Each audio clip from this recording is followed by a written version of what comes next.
नमस्कार दोस्तों, हमारे चैनल में आपका स्वागत है। हम हाजिर हैं एक नए वीडियो के साथ। तो जल्दी से चैनल को सब्सक्राइब कर दीजिए और साथ ही साथ बेल आइकन को प्रेस कर दे, जिससे आने वाले वीडियो की नोटिफिकेशन आपको मिलती रहे। तो चलिए वीडियो को शुरू करते हैं। आज का मेरा टॉपिक है how to calculate tax on income. जो मोस्टली हमारे पास फॉर्म 16 इशू होता है या जो फॉर्म 16 हमें मिलता है उसके पार्ट बी में इनकम टैक्स का कैलकुलेशन का जिक्र किया जाता है। तो आज मैं पार्ट बी को लेता हूं और बताता हूं आपको कि टैक्स किस तरह से कैलकुलेट करते हैं। टैक्स कैलकुलेट करने के लिए मैं आपको कुछ एग्जांपल लूँगा।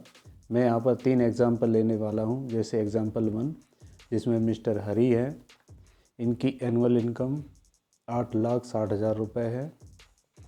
प्रोविडेंट फंड 1,20,000 रुपये। अदर इनकम या अदर सोर्स से कोई इनकम इनकी नहीं है और इसके अलावा प्रोविडेंट फंड के अलावा इनका कोई डिडक्शन भी नहीं है। तो इनका कितना टैक्स बनता है, एक एग्जांपल ये है, इसको मैं कैलकुलेट करके बताऊंगा। दूसरा एग्जांपल लेते हैं हम। मिस्टर कुमार हैं, इनकी एनुअल इनकम 7,20,000 रुपये है। प्रोविडेंट फंड 1,30,000 रुपये। LIC प्लस सुकन्या समृद्धि योजना 30,000 रुपये।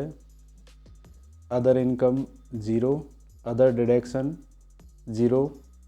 इनका टैक्स कितना होगा इसको भी हम कैलकुलेट करेंगे। एक और एग्जांपल लेता हूँ मैं, जिसमें मिस्टर शर्मा हैं, इनकी एनुअल इनकम 6,60,000 रुपये है। प्रोविडेंट फंड 2,40,000 रुपये है। रेंट इनकम यानी इनकम फ्रॉम अदर सोर्स 36,000 रुपये है। अदर डिडक्शन इनका 0 है, प्रोविडेंट फंड के अलावा कोई डिडक्शन नहीं है और इनकी एज 60 साल से ऊपर है, यानी ये सीनियर सिटीजन की कैटेगरी में आते हैं। तो इनका टैक्स कितना होगा, आज हम इन तीनों उदाहरण के माध्यम से आपको बताने वाले हैं कि टैक्स किस तरह से कैलकुलेट करते हैं। तो वीडियो को बड़े ध्यान से सुनिए। वीडियो थोड़ा लंबा होने वाला है, बट वीडियो को पूरा देखेंगे तो मुझे उम्मीद है कि आपको कैलकुलेशन अच्छे से समझ में आ जाएगी। और वीडियो के लास्ट में मैं आपको एक क्वेश्चंस दूंगा जिसको आपको सॉल्व करना होगा, यानी कि एक ऐसे ही एग्जांपल दूंगा जो आपको कैलकुलेट करके मुझे कमेंट में बताना होगा कि इस पर्टिकुलर पर्सन के ऊपर कितना टैक्स बनता है। तो चलिए हम एग्जांपल समझते हैं। पहले एग्जांपल 1 मिस्टर हरी। एग्जांपल 1 मिस्टर हरी, इनकी हम टैक्स कैलकुलेशन करते हैं। पहले हम इनकम देखते हैं इनकी। एनुअल इनकम 8,60,000 रुपये, जैसे कि सैलरी से इनकी कुछ इनकम होती है 8,60,000 रुपये, और इनका सैलरी के अलावा कोई दूसरा इनकम का सोर्स नहीं है तो 0 रुपये। टोटल इनकम होती है ऑल सोर्स से 8,60,000 रुपये इनकी एक साल की। अब डिडक्शन देखते हैं, डिडक्शन कितने हुए। तो स्टैंडर्ड डिडक्शन एक जो गवर्नमेंट के द्वारा सबके लिए दिया जाता है 50,000 रुपये। प्रोविडेंट फंड है इनका 1,20,000 रुपये। अदर डिडक्शन इनका कुछ नहीं है प्रोविडेंट फंड के अलावा, तो टोटल डिडक्शन इनको मिलता है 1,70,000 रुपये। इसके बाद डिडक्शन हम माइनस करेंगे total income from all source से, यानी कि 8,60,000 में से 1,70,000 रुपये माइनस करेंगे तो हमारा ग्रॉस टोटल इनकम आ जाएगा आफ्टर डिडक्शन 6,90,000।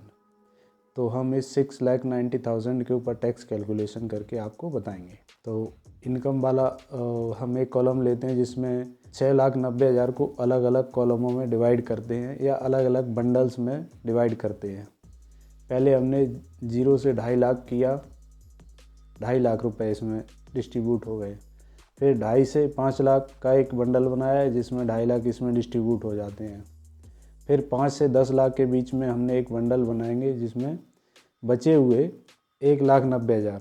टोटल इनकम 6,90,000 थी, तो 2.5 और 2.5 5 लाख, 0 से 5 लाख, टोटल इनकम 6,90,000 थी, जिसमें 0 से 2.5 लाख में 2.5 लाख हो गया और 2.5 से 5 लाख में अभी 2.5 लाख हो गया, तो 5 लाख और बचा हुआ इनकम 1,90,000 हमारा आ जाएगा। टोटल हो जाएगा 6,90,000। इसके लिए हमारे स्लैब 1, स्लैब 2 और स्लैब 3 3 स्लैब इसके ऊपर हमारे ऊपर लगते हैं। अब हम इसको कैलकुलेट करते हैं टैक्स परसेंट। तो टैक्स परसेंट कैसे होगा, जो 0 से 2.5 लाख हमारी 2.5 लाख रुपए इनकम है, इसके ऊपर 0% टैक्स लगेगा, यानी कि 0 रुपीज़। जो 2.5 से 5 लाख रुपए की हमारी जो इनकम है यानी 2.5 लाख रुपए, इस पर 5% के हिसाब से टैक्स लगेगा, तो ये बनता है 12,500 रुपये। 5 से 10 लाख के बीच में जो इनकम है यानी कि 1,90,000, उस पे बनेगा 20% के हिसाब से, तो ये होगा 38,000 रुपये। इन तीनों का टोटल होगा 0, 12,500 और 38,000 का मिला के होगा 50,500 रुपये। अब इस पूरे अमाउंट के ऊपर 4% एजुकेशन फीस लगाया जाएगा। तो एजुकेशन फीस लगाते हैं 4%, 0 के ऊपर 4% 0, 12,500 के ऊपर 4% लगाएंगे तो 500 रुपये इस पे आएगा, और 38,000 रुपये के ऊपर 4% लगाएंगे तो 1,520 रुपये इस पर आएगा। टोटल एजुकेशन फीस हो जाता है 2,020 रुपये। अब टोटल टैक्स कितना होता है, हम एजुकेशन फीस और टैक्स वाले कॉलम को प्लस कर देते हैं, तो टोटल टैक्स हो जाता है 0। ये 12,500 और 500 मिलके हो जाते हैं 13,000 रुपये, और 38,000 प्लस 1,520 रुपये मिलके हो जाते हैं 39,520 रुपये, और इन सब का ग्रांड टोटल आता है 52,520 रुपये। तो मिस्टर हरी को 52,520 रुपये टैक्स के रूप में पेड करना होगा, या इनकी टैक्स लायबिलिटी 52,500 रुपये बनती है। अब लेते हैं हम एग्जांपल 2 को। इसमें मिस्टर कुमार हैं जिनकी एनुअल इनकम 7,20,000 रुपये है, प्रोविडेंट फंड 1,30,000 रुपये, इनका LIC प्लस सुकन्या समृद्धि योजना में 30,000 रुपये हर साल के इन्वेस्ट होते हैं। अदर सोर्स से इनकी कोई इनकम नहीं है, और इसके अलावा कोई अदर डिडक्शन भी इनका नहीं है। तो इनका टैक्स कितना बनता है ये भी हम कैलकुलेट करते हैं। तो पहले इनकम देखते हैं इनकी। एनुअल इनकम 7,20,000 रुपये, अदर सोर्स से कोई इनकम नहीं है इनकी।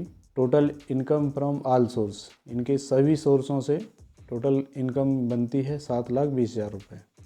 अब डिडक्शन देखते हैं हम। स्टैंडर्ड डिडक्शन जो कि मैंने बताया था, गवर्नमेंट की तरफ से ये सब के लिए 50,000 रुपये फ्लैट मिलता है। प्रोविडेंट फंड इनका 1,30,000 रुपये है 1 साल का, और LIC प्लस सुकन्या समृद्धि योजना का इनका 30,000 रुपये 1 साल का। ये दोनों मिल कर के होते हैं 1,60,000 रुपये, लेकिन इन दोनों को हम 80C सेक्शन में डिडक्शन इसका लिया जाएगा, जिसकी लिमिट है, मैक्सिमम लिमिट 1,50,000 रुपये। तो मैक्सिमम अमाउंट हमारा जो 80C में क्वालिफाई होगा वो 1.5 लाख रुपये होगा, तो हम इसको 1.5 लाख रुपये ही मानकर चलते हैं।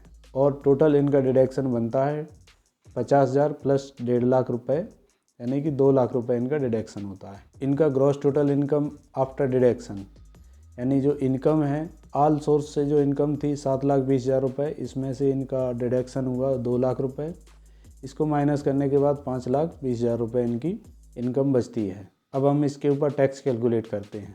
तो इसमें भी हम सेम बंडल बनाएंगे इनकम के।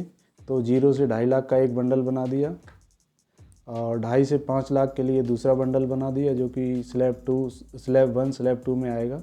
5 लाख से ऊपर जो इनकम है उसका हमने बंडल तीसरा बना दिया, जो कि स्लैब 3 में आएगा। तो 5 लाख से ऊपर कितना इनकम है इनका, 20,000 रुपये।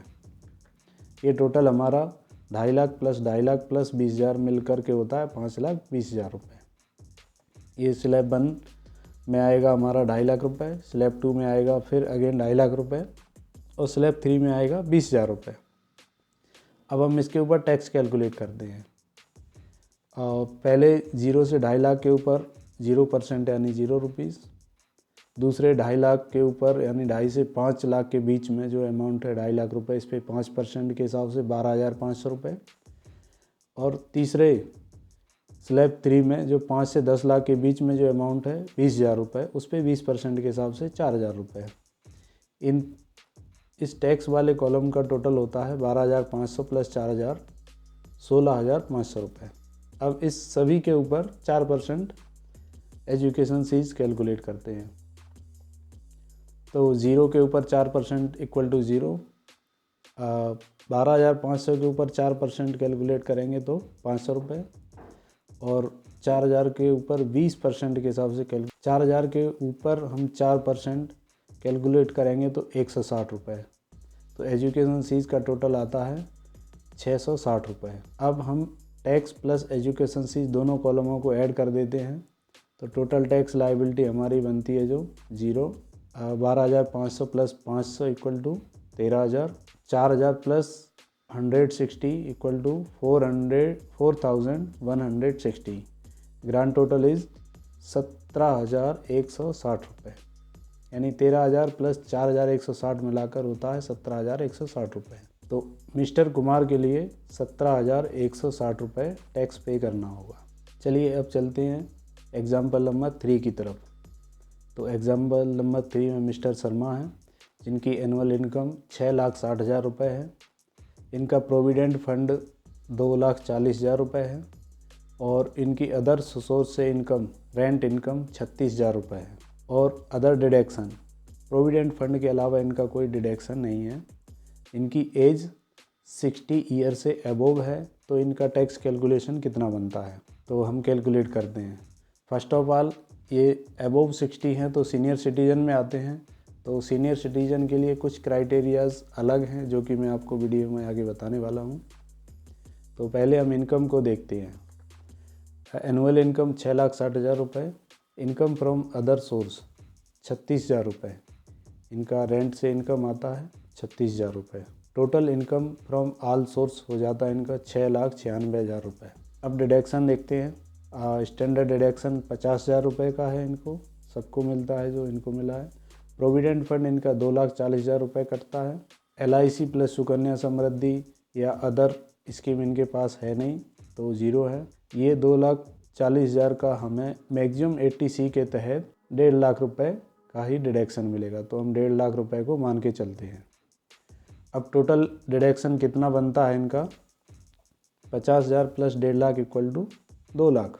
Gross total income after deduction आता है इनका इनकम फ्रॉम ऑल सोर्स 6,96,000 से माइनस करते हैं 2 लाख को।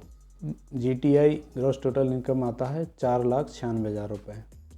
तो हम इसके ऊपर हम टैक्स कैलकुलेट करते हैं। ये सीनियर सिटीज़न है तो पहले हम इसके बंडल बनाते हैं। यहाँ सीनियर सिटीज़न के लिए एक फ़ायदा मिलता है।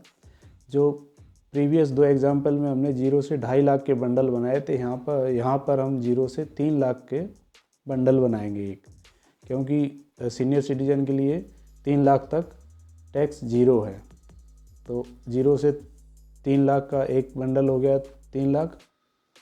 दूसरा हमने बनाया 3 से 5 लाख के लिए। इनकी टोटल इनकम ही है 4,96,000। तो 3 लाख ऊपर आ गए हैं और बचा हुआ जो शेष अमाउंट है 1,96,000 रुपये हमारा 3 से 5 लाख वाली कैटेगरी में आ गया है। 5 से 10 लाख के ऊपर इनका कोई एक्स्ट्रा है नहीं। तो टोटल इनका बनता है 4,96,000 रुपये इनकम, जो कि स्लैब 1 और स्लैब 2 में आएगा। स्लैब 3 इनका ब्लैंक है। अब हम इसके ऊपर टैक्स कैलकुलेट करते हैं। तो 0 से 3 लाख के ऊपर इनको 0 रुपये पेड करना है और 3 से 5 के बीच में यानी कि 1,96,000 पे इनको 5% के हिसाब से टैक्स कैलकुलेट करना है। तो इनका टैक्स बनता है 9,800 रुपये। और 5 से 10 लाख में इनका कोई अमाउंट है नहीं तो 0। तो टोटल इनका टैक्स बनता है 9,800 रुपये। अब एजुकेशन फीस इसके ऊपर लगाया जाता है। 0 के ऊपर 4% 0, 9,800 के ऊपर 4% 392 रुपये और 0 के ऊपर 4% 0। तो एजुकेशन फीस आता है 392 रुपये। अब हम टैक्स और एजुकेशन फीस दोनों कॉलमों को ऐड कर देते हैं तो आता है 0, 10,192 और 0। इन तीनों को हम प्लस करते हैं तो टैक्स आता है हमारा 10,192।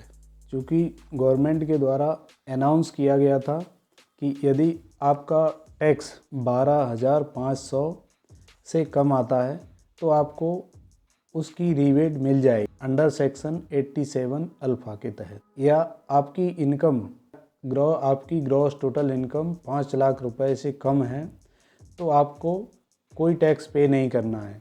दूसरे शब्दों में कहें कि 5 लाख से कम अगर आपके ऊपर इनकम है तो आपका टैक्स तो बनेगा लेकिन आपको पे नहीं करना होगा। तो इनको रिबेट मिलती है अंडर सेक्शन 87A के तहत अप टू 12,500 इफ़ एप्लीकेबल। ये एप्लीकेबल हैं, इनको 12,500 से अगर अमाउंट बिलो रहता है तो इनको रिबेट मिलती है। तो इनका अमाउंट है 9,800, तो इनको रिबेट मिलती है इसकी पूरी की पूरी। ये इनको total payable tax on gross total income, यानी कि रिबेट के बाद इनको जो टैक्स पे करना है वो ज़ीरो है, यानी कि इनका कोई टैक्स नहीं बनता है।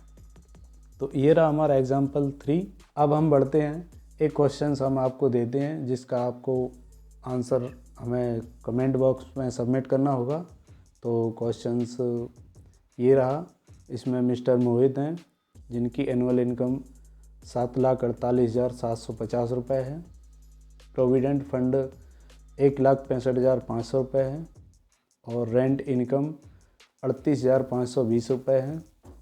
अदर डिडक्शन इनका प्रोविडेंट फंड के अलावा नहीं है। इनका टैक्स कितना बनता है, और ये सीनियर सिटीजन की कैटेगरी में नहीं आते हैं। तो इनका टैक्स आप उम्मीद है कि कैलकुलेट करके बताएंगे। मैंने वीडियो में आपको बहुत अच्छे से समझाया है। आप इसका टैक्स कैलकुलेट करके कितना इनका टैक्स लायबिलिटी बनती है आप मुझे कमेंट बॉक्स में ज़रूर रिप्लाई करेंगे। आप कमेंट बॉक्स में अगर इसका सही आंसर रिप्लाई करेंगे तो मैं समझूंगा कि आपने मेरे वीडियो से कुछ सीखा है और आपने सही कैलकुलेट किया है। वीडियो पूरा देखने के लिए धन्यवाद। हमारा वीडियो आपको कैसा लगा कमेंट सेक्शन में अपनी राय दें। आप किस टॉपिक पर वीडियो चाहते हैं हमें बताएं। वीडियो अच्छा लगा हो तो वीडियो को लाइक करें, शेयर करें और चैनल को सब्सक्राइब करना ना भूलें। धन्यवाद।